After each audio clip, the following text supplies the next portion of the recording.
pinagaling ni Jesus ang biyanan ni Simon Pedro at ang mga maraming may sakit, anuman ang kanilang karamdaman, at nagmalaya siya ng mga demonyo. Bahagi yun na kung saan ay kabahagi ng pangangaral ni Jesus na siya ay nagpapagaling sa mga may karamdaman at nagpapalaya sa masamang espiritu. So, nawa makita ko natin na una ulit sa lahat ay ang trabaho ni Jesus ay ipangaral ang mabuting balita ng kaligtasan. Kasi yun ang kanyang dahilan na kanyang pagparito upang sino mang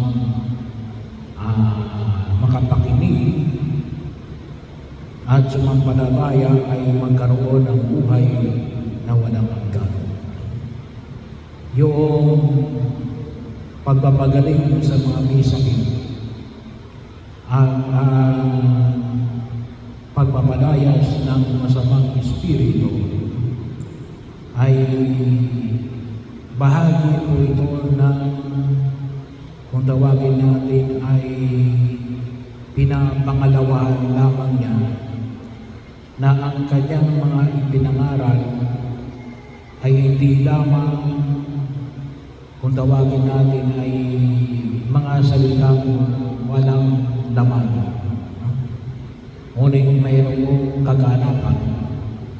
Kasi yung pagliligtas nito ay naitutulot sa tao sa kasalukuyang panahon. Pero sana yun ang makita natin na pagpapagaling sa mga may sakit at ang pagpapalayas ng masamang espiritu is not an end on itself. Ngunit yun ay para sa paglilingkod sa pangangaral ng mabuting balita ng pagliligtas ng Diyos na maaaring makatulong upang mapagtibay ang kahalagahan ng mensahe ng pagliligtas ng Diyos. Kasi baka mamaya ang makita lamang ay ang napagaling ang karamdaman, hindi naman sila naligtas. Pwede gano'n. Kasi may bahagi yun. Sabi ko nga, kuminsan tayo, nagpapagaling tayo sa kahit kanino na gusto nating mapagaling. Kahit na sa albularyo. Ay, kung dusin, bawal yung albularyo. Hindi dapat kayo nagpapa-albularyo. Yun ay against the first commandment na pupunta kayo sa albularyo, sa mangungula, sa espiritista. Bahagi yun. Makikita niyo po yan. Yan ay nasa katesismo ng Katolikong simbahan. Napagaling ka nga, pero there is no faith. Pwede yun. Hindi. Faith. At yung kagalingan, secondary lang. Bahagi yun. Kung maaaring maaari na ikaw ay binagaling, kaya lumalim ang iyong pananampalataya. Pero hindi lamang sapagkat yung mangyari magpagaling. Hindi. Hindi ito bahagi yung na kung saan yung makita ko natin. O kahit na yung pagkapalayas ng masamang espiritu. Kasi hindi lamang ang mga pari, yung kung tawagin natin kahit na yung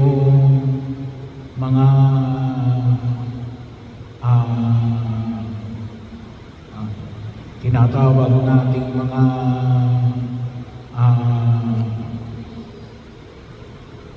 exorcist.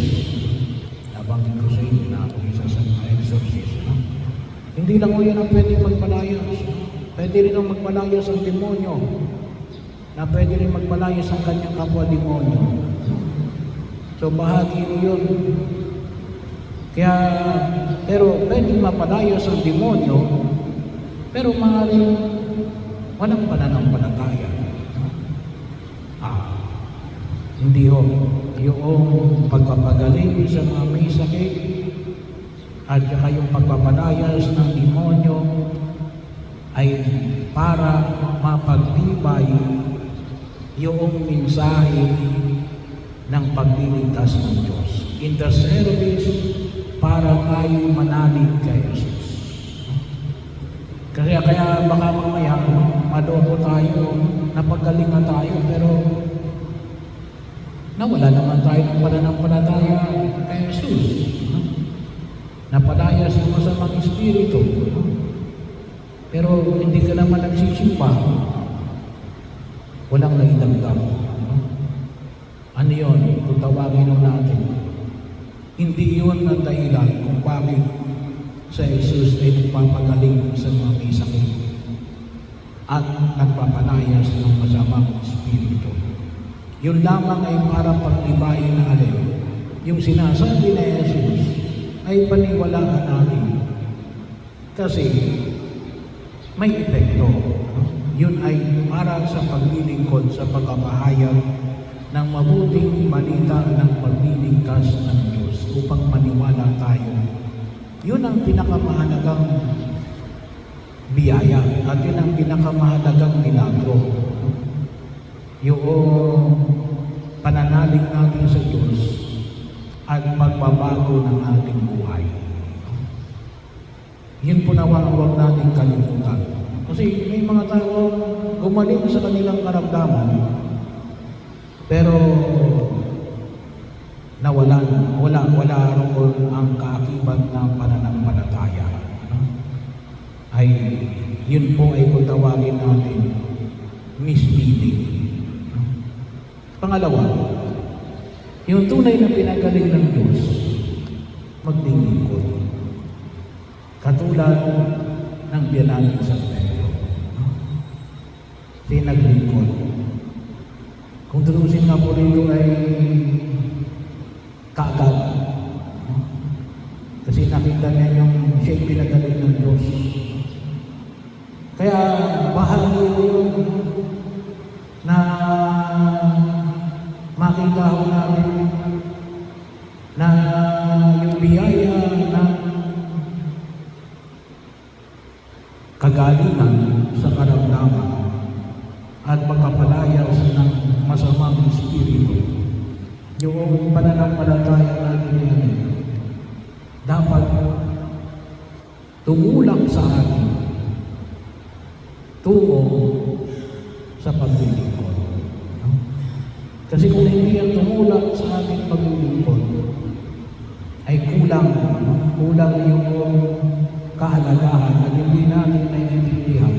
Kasi pagka pinagaling, wala lang magawa ang presidente, kaya ka pinagaling kasi may mission ka pa. Para matulungan mo rin yung iba. Para makita rin yung iba na yung kaganapan ng pananampalataya kay Jesus ay tunay na nagkakaroon ng kaganapan.